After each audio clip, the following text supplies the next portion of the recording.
আসসালামু আলাইকুম রহমতুল্লাহ। আজ নবীদের ব্যাপারে একটা সংশয় নিয়ে আলোচনা করব। ছোটবেলায় আপনারা তো এটা অবশ্যই শুনেছেন যে সকল নবী মাসুম, নিষ্পাপ। আবার নবীদেরকে নিয়ে বিভিন্ন ঘটনাও আপনারা শুনেছেন, যেমন হযরত আদম আলাইহিসসালাম আল্লাহ রাব্বুল আলামিনের আদেশ অমান্য করে নিষিদ্ধ গাছের ফল খেলেন, যার ফলে তাকে জান্নাত থেকে বের করে দেওয়া হলো।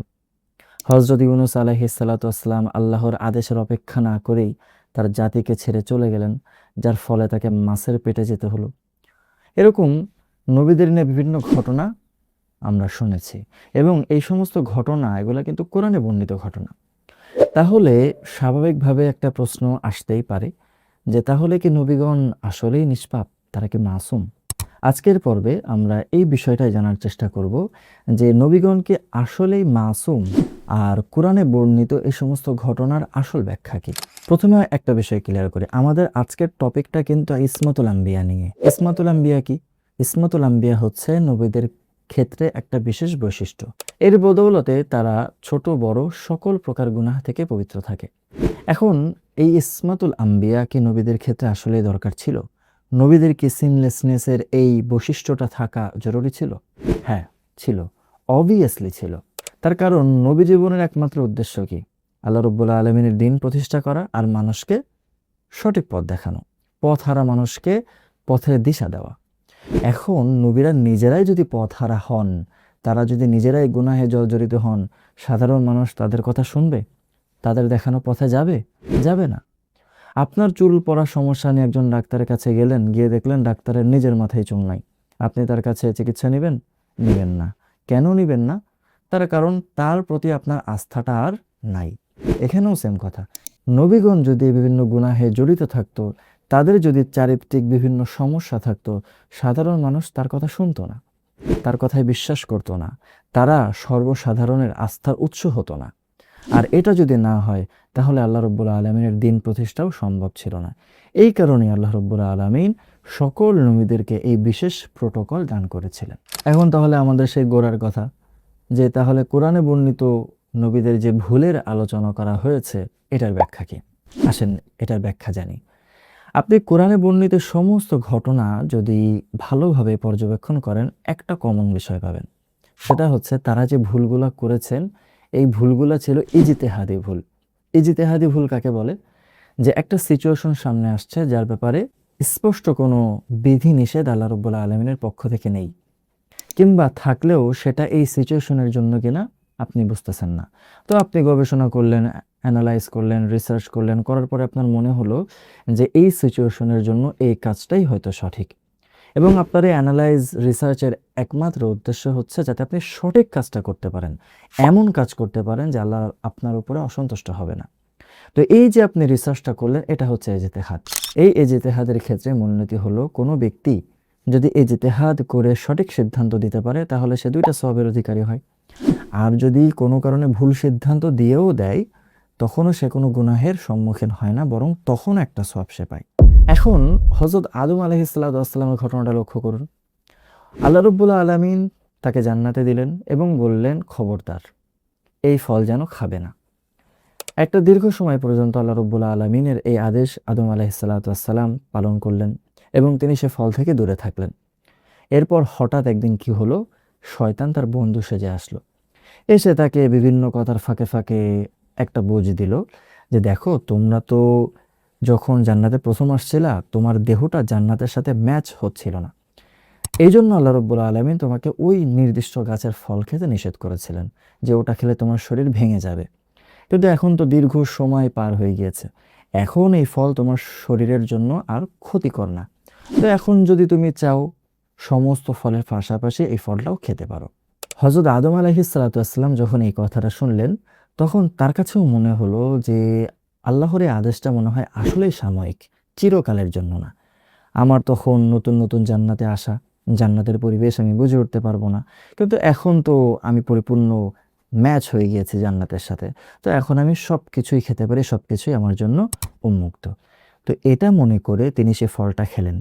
তাহলে তার উদ্দেশ্য কি ছিল? আল্লাহ রাব্বুল আলামিনের আদেশ অমান্য করা, কিংবা এই জন্য খাওয়া যাতে আল্লাহ তাকে জান্নাত থেকে বের করে না দেন এবং চিরকাল সে জান্নাতে থাকতে পারে? না, বরং সে মনে করেছিল আল্লাহ রাব্বুল আলামিনের আদেশ সাময়িক, চিরকালের জন্য না। কিন্তু যেহেতু তিনি একজন নবী এবং আল্লাহ রাব্বুল আলামিনের খলিফা হবেন, এজন্য তার এই সামান্য অশোভনীয় কাজও আল্লাহ রাব্বুল আলামিন পছন্দ করলেন না, যার ফলে তাকে জান্নাত থেকে বের করে দিয়ে দুনিয়াতে পাঠালেন এবং তওবার একটা দীর্ঘ লম্বা সিলসিলা জারি করলেন। এখন আমার এই যে আলোচনা, এখান থেকে দুইটা প্রশ্ন আপনার মনে আসবে। এক হলো যে যদি বাস্তবেই এটা ভুল না হয়ে থাকে, তাহলে আল্লাহ রাব্বুল আলামিন কোরআনে আদম আলাইহিসসালাতু ওয়াসসালামের এই ঘটনাটাকে আসা বলে ব্যক্ত করলেন, অবাধ্যতা বলে কেন ব্যক্ত করলেন? ২ নম্বর প্রশ্ন হলো, যদি এটা কোনো গুনাহ না হয়ে থাকে, তাহলে তওবার প্রশ্ন কেন আসলো? তো আসুন এই দুইটা প্রশ্নের উত্তর জানি। আরবিতে একটা প্রবাদ বাক্য আছে, হাসানাতুল আবরার সাইয়্যাতুল মুকাররাবিন। সাধারণ নেককার ব্যক্তিদের ভালো কাজ আল্লাহ রাব্বুল আলামিনের নিকটতম বান্দাদের ক্ষেত্রে অশোভনীয় বা গুনাহের কাজ। অর্থাৎ যেই কাজটা সাধারণ মানুষ করলে কোনো সমস্যা নেই বা ভালো, সেই কাজটা যদি আল্লাহ রাব্বুল আলামিনের নিকটতম বান্দারা করে, আল্লাহ এটা অপছন্দ করেন। যেমন আপনি ফজরের নামাজ পড়বেন বলে তাহাজ্জুদের জন্য উঠলেন না, যে তাহাজ্জুদে উঠলে আপনার ঘুমে সমস্যা হবে, আপনি হয়তো ফজরে আর উঠতে পারবেন না। তো এই যে ফজরের নামাজ পড়ার জন্য আপনি তাহাজ্জুদটা ছেড়ে দিলেন, আপনার এই ঘুমটা কিন্তু ভালো কাজ ছিল, আপনি ভালো কাজ করছেন, তাহাজ্জুদ না পড়েও আপনি ভালো কাজ করেছেন। কিন্তু এই সেম কাজ আমাদের নবীর ক্ষেত্রে বিবেচনা করেন, তখন এটা ঠিক ছিল না। এই কারণেই রাসূলুল্লাহ সাল্লাল্লাহু আলাইহি ওয়াসাল্লাম প্রচণ্ড শীতকালে কম্বল মুড়ি দিয়ে শুয়ে থাকার পরেও আল্লাহ রাব্বুল আলামিন তাকে ডেকে বললেন, ইয়া আইয়ুহাল মুযাম্মিল কুমিল লাইলা ইল্লা কলিলা। হে কম্বলে মুড়ি দিয়ে থাকা ব্যক্তি, উঠে রাতের সামান্য অংশ বাদে দাঁড়িয়ে কাটাও, অর্থাৎ নামাজ পড়ে কাটাও। তো রাসূল পাক সাল্লাল্লাহু আলাইহি ওয়াসাল্লামের জন্য তাহাজ্জুদের নামাজ না পড়াটা ছিল অশোভনীয়, অথচ এই সেম কাজ আপনি না করার কারণে আপনি ভালো কাজ করেছেন। তো এটাই হচ্ছে সেই পার্থক্য, হাসানাতুল আবরার, সাধারণ নেককারদের ভালো কাজ নিকটতম ব্যক্তিদের ক্ষেত্রে অশোভনীয় বা গুনাহ। এখানেও বিষয়টা তাই। আদম আলাইহিসসালাতু ওয়াসসালাম তো আল্লাহর প্রথম বান্দা, তার খলিফা, তিনি এমন একটা কাজ কেন করলেন?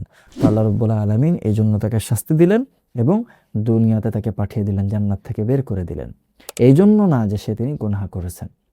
এবার ২ নম্বর প্রশ্ন, যদি গুনাহ না করে থাকে তাহলে তওবা কেন করলেন? তওবার প্রশ্নটা কেন আসলো? এর উত্তরটা আরো সহজ। দেখেন, আমাদের নবীর ক্ষেত্রে আল্লাহ রাব্বুল আলামিন কি ঘোষণা দিয়েছেন? তার আগের এবং পরের সমস্ত গুনাহ মাফ। যদি তিনি করেন তাও মাফ। তিনি তো করেননি, তো মাফের তো প্রশ্নই আসে না। আর যদি করে থাকেনও তারপরেও মাফ। এরপরও আল্লাহ রাব্বুল আলামিন সূরা নাসরে কি বলেছেন? ফাসাব্বিহ বিহামদি রাব্বিকা ওয়াস্তাগফির ইন্নাহু কানা তাওয়াবা। আপনি আপনার প্রতিপালকের তাসবিহ পাঠ করুন এবং তার কাছে তওবা করুন, ইন্নাহু কানা তাওয়াবা, নিশ্চয়ই তিনি ক্ষমাশীল, তওবা গ্রহণকারী। তাহলে যার আগে পরের সমস্ত গুনাহ মাফ, তার ক্ষেত্রে তওবার প্রশ্ন কেন আসলো? এই জন্য আসলো যে তওবা করা এটা আল্লাহ রাব্বুল আলামিনের কাছে অনেক পছন্দনীয় একটি আমল। আর যে সকল বান্দা আল্লাহ রাব্বুল আলামিনের সবচেয়ে পছন্দনীয়, তাদের ক্ষেত্রে এই পছন্দনীয় আমলটা যেন বেশি বেশি হয়, এজন্য আল্লাহ রাব্বুল আলামিন এই তওবার শিক্ষাটা দিচ্ছেন। এবং এর আরো একটা উদ্দেশ্য আছে, যে তার উম্মতরা যেন তওবাটা শিখতে পারে। সার কথা হলো যে আমরা ছোটবেলায় যে শুনেছিলাম সমস্ত নবীগণ মাসুম, নিষ্পাপ, আসলে এটাই আমাদের আকীদা হচ্ছে, সকল নবী মাসুম এবং নিষ্পাপ। আর তাদের এই সমস্ত ঘটনা, এই সমস্ত ভুল, এগুলো ছিল ইজতিহাদি ভুল, যার কারণে কোনো গুনাহ হয়নি।